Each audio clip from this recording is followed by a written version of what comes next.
50 ग्राम देसी गाय के गौमूत्र में 2 खड़ी हल्दी की गांठ पीस करके मिला करके रोगी को पिलाएं। गंदा प्रेत मुसलमानी पीर है। हमने सोचा हम मंदिर नहीं, हम कैंसर हॉस्पिटल बनवाएंगे। गणेश साधना करो, गणेश भगवान दूबा की माला पहराओ हर बुधवार को, सो तुम्हारो काम तेज चलन लग है। 4 महीना बाद जाओ आशीर्वाद।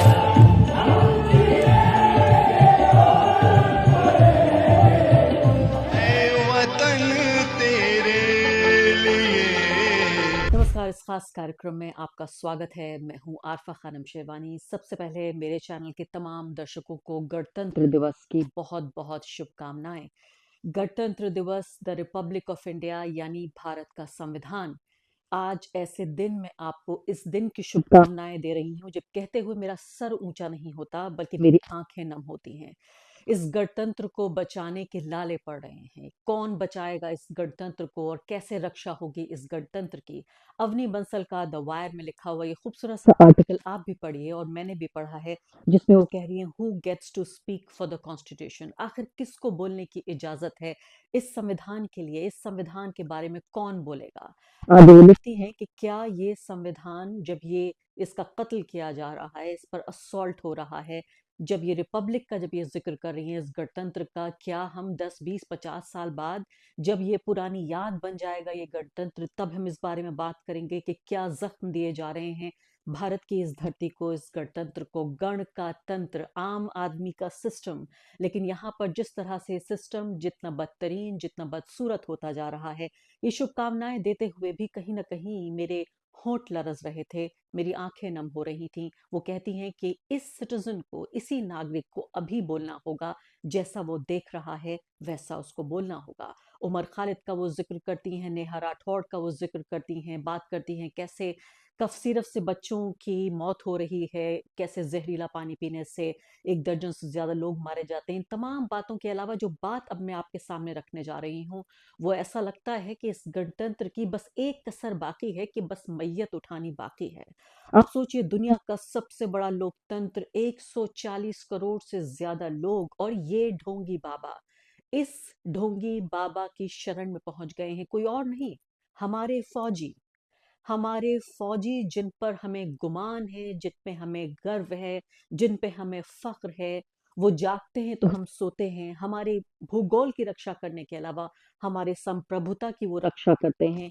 इन फौजियों को देखकर इतनी तकलीफ मेरे सीने में हुई, इतनी तकलीफ मुझे पहुंची कि ये व्यक्ति जो दिन दहाड़े न सिर्फ कि ये हिंदू राष्ट्र बनाने की बातें करता है, बाकायदा एक मार्च निकाला इसने, एक रैली निकाली इसने हिंदू राष्ट्र के नाम पर, और किस कदर उस तरह से कितनी अग्रेसिव, कितनी घिनौनी बातें इसने उस रैली में कही। एक ऐसा ढोंगी बाबा जिसको हमारे प्रधानमंत्री कहते हैं कि मेरा छोटा भाई है।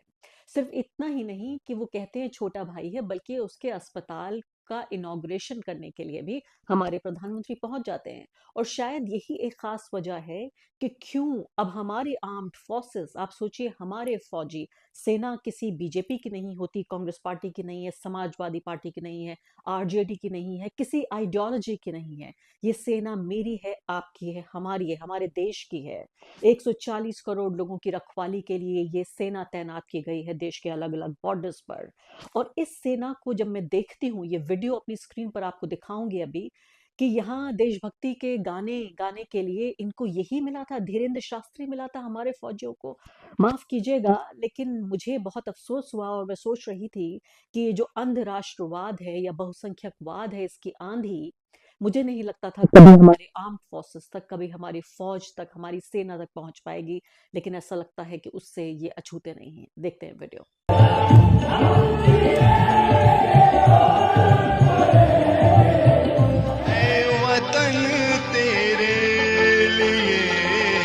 सेना का कोई धर्म नहीं होता, सेना के सैनिकों का धर्म होता है। सैनिकों का धर्म निजी धर्म होता है, वो किसी भी धर्म में विश्वास रख सकते हैं। ये विश्वास रखने का अधिकार, अपने धर्म को मानने का अधिकार देश का संविधान देता है। लेकिन सेना का संगठित रूप से कोई धर्म नहीं होता, सिर्फ उसका एक धर्म होता है, वो है राष्ट्र और देश की सुरक्षा करने का धर्म। लेकिन यहाँ पर जिस तरह से खासकर यूनिफॉर्म में, मैं तो कहती हूँ कि वाकई इनमें से कुछ लोग ऐसे थे जो इस तरह के ढोंगी लोगों के चक्कर में पड़ गए हैं और उनको मानते हैं कि कोई महात्मा है या इनके चमत्कारों में वो भी विश्वास करने लगे हैं। तो ज्यादा से ज्यादा ये हो सकता था कि आप सिविल कपड़ों में जाते और जाके यही जो आपको करना था करते, मिलते आप योगेश्वर धाम, जो भी अपने को ये कहते हैं, बाबा का दरबार और जो भी कुछ कहने की कोशिश करते हैं।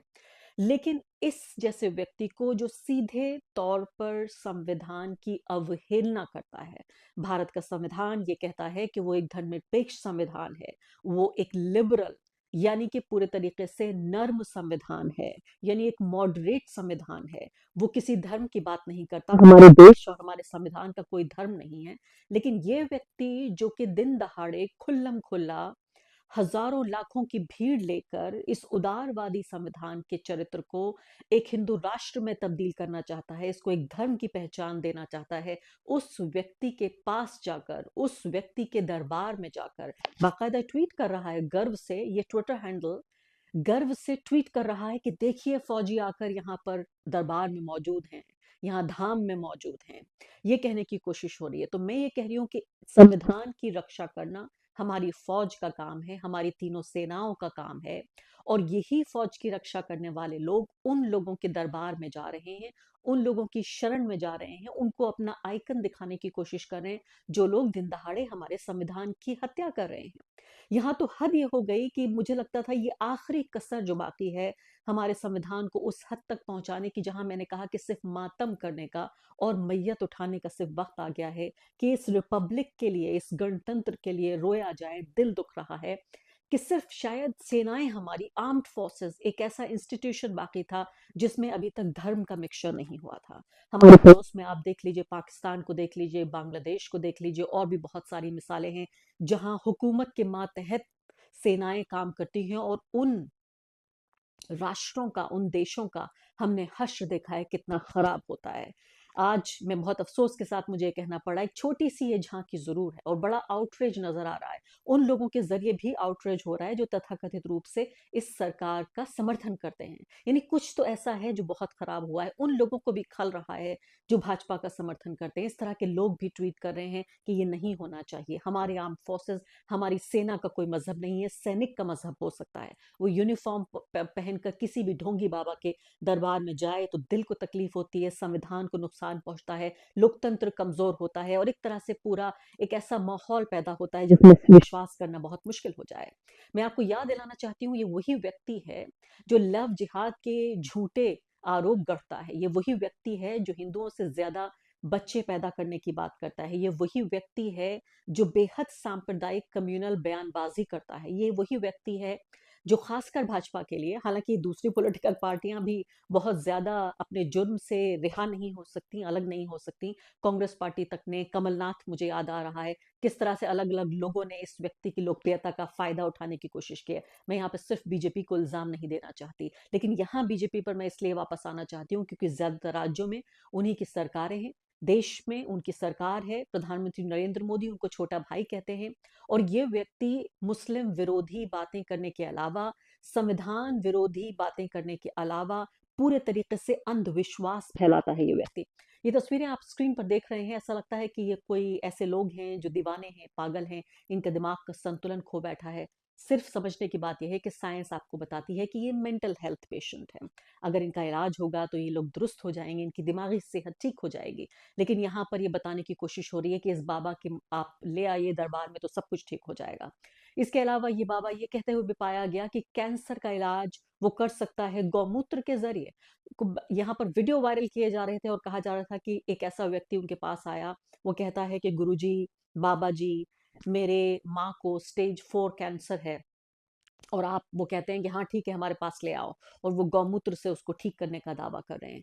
तो ये व्यक्ति जो कहता है इसके पास अलौकिक शक्तियां हैं, ये व्यक्ति जिसकी उम्र लगभग 30 साल के आसपास ही रही होगी, युवा व्यक्ति है, लेकिन किस कदर इसका आप लाइफस्टाइल देखिए तो लाखों रुपए के चश्मे लगाता है, चार्टर्ड प्लेन में सफर करता है, लाल कालीन से कम पे चलता नहीं है। मुझे नहीं लगता कि कभी ये जो नंगी धरती है उस पे कोई अपने कदम रखता होगा। एक ऐसा व्यक्ति, उसका लाइफस्टाइल देखिए, कहाँ से ये गुरु है, कहाँ से ये बाबा है।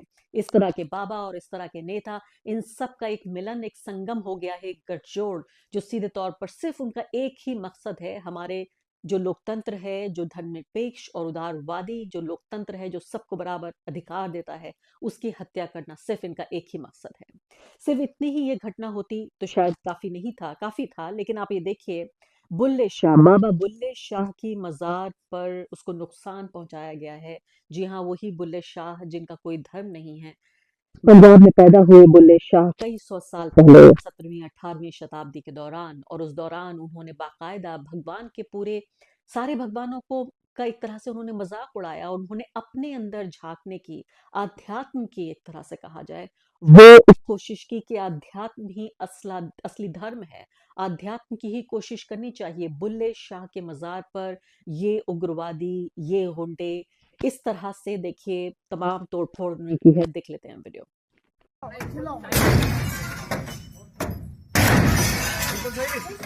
हटियो हटियो जरा हटियो। हम तुम्हारे साथ हैं, हम तुम्हारी साथ हैं। जय श्री राम।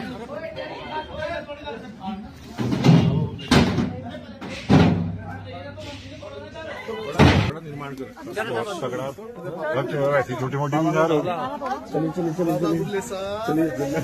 ठीक है, इसमें आग लगा, बहन चोद, और इसमें आग लगा दे। पहले तोड़ लो, फिर आग लास्ट में लगाना है। अरे इसे फाड़ना।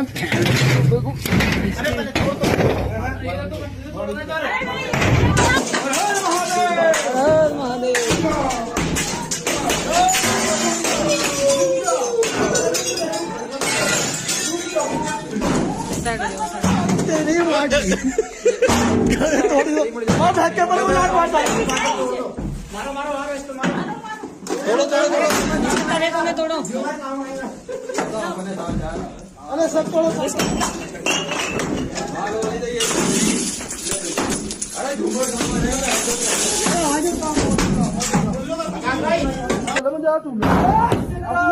मकसद पूरा करके जय श्री राम।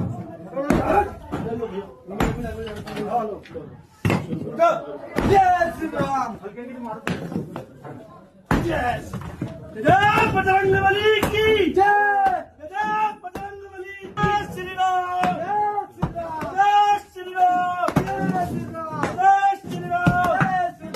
जय श्री राम। जय श्री राम।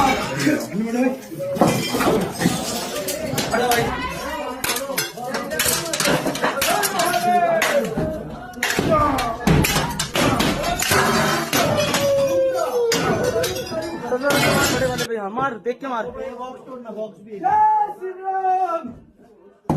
मार, इसे देख के मार, मार, मार, देखिए।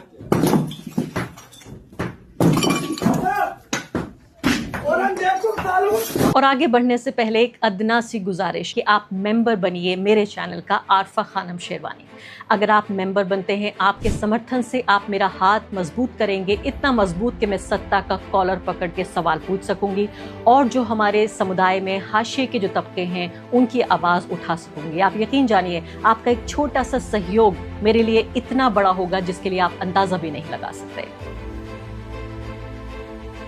जी हाँ, देहरादून की ये घटना है, उत्तराखंड की। उत्तराखंड एक तरह से ऐसा लगता है कि उत्तर प्रदेश और बाकी इस तरह के जो राज्य हैं उनसे सीधे मुकाबला कर रहा है कि कितना ज्यादा वहां पर फैलाया जाए अतिवाद, कितनी धर्मांधता फैलाई जाए, कितनी हिंसा फैलाई जाए दूसरे मजहब के लोगों के खिलाफ। और इसलिए मैं देख रही हूँ कि किस तरह से गंगा जमनी तहजीब के एक बड़े प्रतीक रहे बुल्ले शाह, उन बुल्ले शाह को किस तरह से उनके प्रतीक को, यानी उनकी कब्र को निशाना बनाया जा रहा है। सबसे ज्यादा शर्म की बात तो यह है कि ये लोग न सिर्फ कि जिंदा मुसलमान, बल्कि अगर वो कब्र में भी है मुसलमान। हालांकि बुल्ले शाह ने कभी इस बात का जिक्र नहीं किया कि वो किस मजहब के मानने वाले हैं। उन्होंने या तो सारे मजहबों को अपनाया या सारे मजहबों को रिजेक्ट किया, लेकिन उनकी दरगाह पर भी जाकर हमला किया गया। साझा विरासत और सामाजिक जो सौहार्द है, जो बचा-खुचा हिंदू मुस्लिम सौहार्द है, उसको भी तबाह करने पर पूरी तरीके से तुले हुए हैं। तो ये मैं आपको बताया, आपको देहरादून की घटना, और दूसरी तरफ आप रतलाम की घटना देख लीजिए। प्रेम विवाह करने वालों का बहिष्कार किया जाएगा, ऐसा ये वीडियो कह रहा है। न दूध मिलेगा, न किराना का सामान मिलेगा। गांव का कोई भी शख्स उस परिवार के कार्यक्रम में हिस्सा नहीं लेगा। साथ देने वाले लोगों का भी सामाजिक बहिष्कार किया जाएगा। जी हाँ, इस तरह के वीडियोस वायरल हो रहे हैं, सुन लेते हैं। समस्त ग्रामवासी पंचेवा द्वारा यह फैसला लिया गया है कि गांव पंचेवा में जो भी बालक बालिका भागकर शादी करने उसके परिवार पर निम्न बिंदु पर प्रतिबंध लगाया जाएगा। उस परिवार का सामाजिक बहिष्कार किया जाएगा। उस परिवार को किसी भी सामाजिक कार्यक्रम में बुलाया नहीं जाएगा और उस परिवार को कोई भी मजदूरी पर नहीं बुलाएगा। उस परिवार को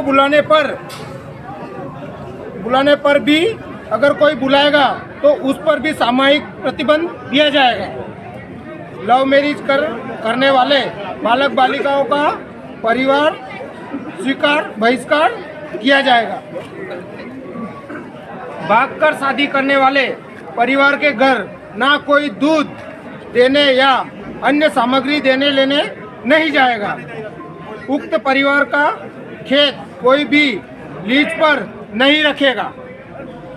बाहर रही रोजेरी बात हुई थी, नहीं रखेगा। उक्त व्यक्ति के घर कोई पंडित, नाई और किसी भी प्रकार का काम करने पर भी प्रतिबंध है। कोई मैरिज करवाने पर गवाह और अगर गांव का बालिक है तो उस पर भी प्रतिबंध सामूहिक बहिष्कार किया जाएगा। बाहर के किसी व्यक्ति को जिसने लव मैरिज करके गांव में शरण दिया है शरण देने वाले व्यक्ति को भी बहिष्कार किया जाएगा। उक्त आज जुगलदास जी बैरागी अपने परिवार अपने भाई के साथ है तो उनका भी घर पे बहिष्कार किया जाएगा। निर्मल जाट तो 3 नाम है, आपका काम में मालूम है, 3 नाम है, 3 नाम है, 3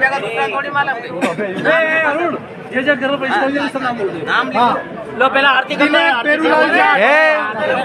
दिनेश बेरूलाल जाट, रामेश्वर नाम रामेश्वर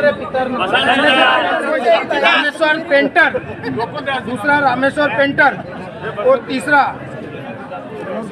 अर्जुनपुरी।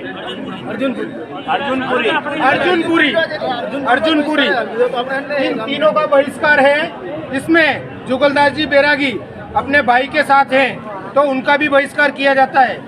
और एक और निर्मल जाट। और आखिर में आज के दिन बुल्ले शाह को याद करते हुए मेरी आंखें नम हो रही थी और मैं सोच रही थी कि शायद इस देश में फिर से बुल्ले शाह होते, वो बहादुर सूफी संत जो अपने अंदर झांकने की बात करते हैं, जो किसी एक खुदा की बात नहीं करते, एक देवी देवता की बात नहीं करते, एक भगवान की बात नहीं करते, वो सबकी बातें करते हैं। और बुल्ले शाह की मशहूर ये पंक्तियां मुझे याद आ रही हैं। सबसे ज्यादा मशहूर आपने ये गाने के तौर पर सुना होगा, बुल्लिया की जाना में कौन। पंजाबी में वो गाते रहे और वो कहते हैं, ना में मोमिन में मस्जिद, ना में काफिर में कूफर का, ना में मोमिन में मस्जिद का, ना में काफिर में कूफर का, ना में पाका विच पलीता, ना में मूसा न फिरौन।